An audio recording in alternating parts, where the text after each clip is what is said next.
You see these latest price numbers that we're getting out of housing, and the Case-Shiller index is just out year over year, running at a nearly 20% clip. That's like wild. But I got to hand it to Bess Freedman, the Brown Harris Stevens real estate CEO. She was telegraphing this when nobody was. So I respect that. But man, Bess, I'm looking at these data, and I don't know how far it can keep pushing this, but it does. What's going on? Well, first of all, Neil, welcome back. I hope you're feeling better. I'm glad you're doing okay, and nice to see you. So, look, it shows that consumer confidence is still incredibly strong. Who would have predicted it would be like this? I mean, it's really crazy. But real estate is so local, and it depends on the supply and demand in whatever region you live in. For example, in Connecticut, we know that the supply is really tight.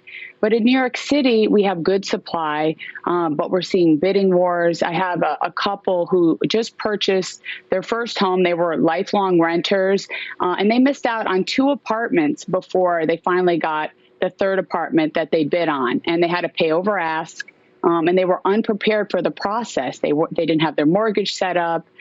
So I just think that, it's really intense. And I think once the borders open and people internationally can come and purchase, I think it will even be busier than it is now. Real quickly, I wish we had more time, Beth, but if the package that they're debating in Washington doesn't include tax rate hikes and now just targeted at billionaires, how is that going to affect the housing market?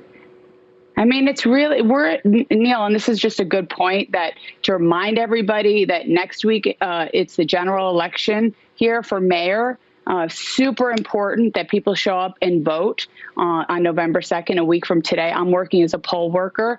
We have to be very conscious of what's going on. We want to make sure that we get really responsible legislation out of Albany, because we do not want to drive people out of New York City. We don't want to have slogans like tax the rich. All those sorts of things have hurt the city. So we have to be very responsible. And I think Eric Adams will help us with that. All right. We'll see what happens on that front. Taking a look at what's happening on the Washington front, too, right after this.